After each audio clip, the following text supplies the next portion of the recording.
नमस्कार श्रोता बंधु, आसतु शुणिबा प्रभु श्री जगन्नाथ ओ भक्त मनोहर दास एक सुंदर लीला कहानी।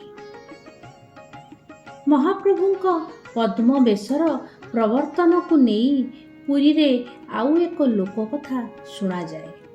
सेही लोककथा अनुसारे मनोहर दास नामक जड़े जगन्नाथ भक्त सन्यासी सुदूर महेंद्रगिरी रे आश्रम करी अहरह साधना रे रत थिले।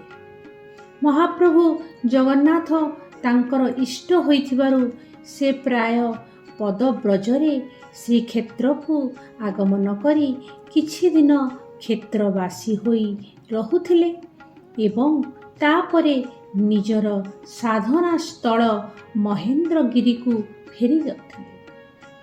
सेथिरे गंगवंशर शेष सम्राटंक भाई मतभानु देवंकर दीक्षा गुरु, तेणु तांकर श्रीक्षेत्र रहणी रे कौनसी असुविधा हेउनथिला। थरे से महेंद्र पर्वतरु बाहरी नीलाचल अभिमुखे यात्रा कले। रास्तारे कौनसी देवालय रे किछि प्रसाद मिलिले बा केही धर्मात्मा भक्त किछि सात्विक आहार प्रदान कले से आनंद रे भोजन करुथिले। किछि न मिलिले बणर फलमूल भक्षण करी क्षुधा ओ नाळ पोखरी रे पानी पी तृषा निवारण करुथिले। अनेक रास्ता अतिक्रम कला परे अनेक दूर पर्यंत सन्यासी को पीवा पाई पानी मिलिला नहीं। शोषरे तांकर तंटी सुखीगला, तांकर प्राण आउटु पाउटु हेला। से महाप्रभु को प्रार्थना कले, ठाकुरे तुमरी दर्शन करिबा पाई मोर ए दीर्घ यात्रा। तुमको दर्शन करिबा पाई जीवन रे मु एपरी अनेक बार यात्रा करिथिली, किंतु तुमे मते केबे एपरी परीक्षा रे पकाई नथिलो। मोर केउ अपराध पाई मते एते बड़ दंड देउछ प्रभु?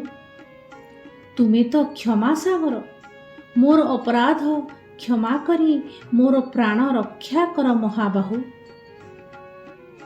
प्रार्थना परे मनोहर आखि खोलिला बेलकु देखिले जे तांको सामना रे एक विराट पुष्करिणी काचकेन्दु परी पानी लहड़ी मारुथिला। लक्ष लक्ष पद्म फूल पुष्करिणीर शोभावर्धन करुथिले। ये दृश्य देखी से चमत्कृत हेले। से एहाकु तांको प्रार्थनार उत्तर रे महाप्रभुंकर चमत्कार बोली चिंता कले। से भाबिले प्रार्थना पूर्वरु किछि तो नथिला, प्रार्थना परे एक दिव्य पोखरी सामने सृष्टि होईगला। से समय थिला माघ मास। माघ मासरे पद्म पोखरी रे पद्म पत्रटिए मध्य देखा जाए नहीं। पद्म फूल तो एकांत भावे दुर्लभ। से समय रे मध्य लक्ष लक्ष पद्म फूल पोखरीर शोभावर्धन करुथिले। से एहाकु महाप्रभुंक चमत्कारिता बोली विचारिले। तांको मनरे एक धारणा हेला जे महाप्रभु पद्म फूलरे अपार श्रद्धा रखुथिबारु एते फूल फुटेई तांको पाई नेई जिबा पाई परोक्षरे निर्देश देउछंती। आउ तापरे आउ किछि चिंता न करी पानी रे पसी अनेक फूल तोलिले एवं गामुछारे गुड़ेई श्रीक्षेत्र अभिमुखे दौड़िले। श्रीक्षेत्र रे पहुंची सीधा चलिले श्री मंदिर। मंदिर रे फूल गुड़िक महाप्रभु को लागी करिबा पाई सेवक माननकु अनुरोध कले। फूल गुड़िक देखी सेवक माने नाक टेकिले। हयो महाराजे, मौला फूल केबे ठाकुरंकु को लागी हेबार देखिछ? मनोहर दास जेते अनुनय विनय कले मध्य सेवक माने तांको कथा को कर्णपात कले नहीं।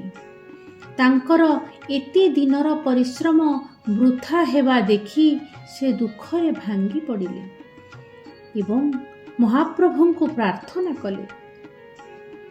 ମହାପ୍ରଭୁ ଭକ୍ତର ପ୍ରାର୍ଥନା ଶୁଣିଲେ। ସେ ମନୋହର ଦାସ ଆଣିଥିବା ମଉଳା ପଦ୍ମ ଫୁଲ ତାଙ୍କୁ ଲାଗି କରିବା ପାଇଁ ବଡ଼ପଣ୍ଡାଙ୍କୁ ଶୂନ୍ୟବାଣୀ ମାଧ୍ୟମରେ ନିର୍ଦ୍ଦେଶ ଦେଲେ। ମହାପ୍ରଭୁଙ୍କ ନିର୍ଦ୍ଦେଶରେ ସେବକମାନେ ମଉଳା ଫୁଲ ଲାଗି କରାଇବା ମାତ୍ରେ ମହାପ୍ରଭୁଙ୍କ ଶ୍ରୀଅଙ୍ଗ ସ୍ପର୍ଶରେ ଫୁଲଗୁଡ଼ିକ ସଦ୍ୟ ସତେଜ ହୋଇ ଉଠିଲେ। ସେହି ଦିନଠାରୁ ମନୋହର ଦାସଙ୍କ ସ୍ମୃତିରେ ସେହିଦିନ ମହାପ୍ରଭୁ ପଦ୍ମ ବେଶରେ ଦର୍ଶନ ଦେଉଛନ୍ତି।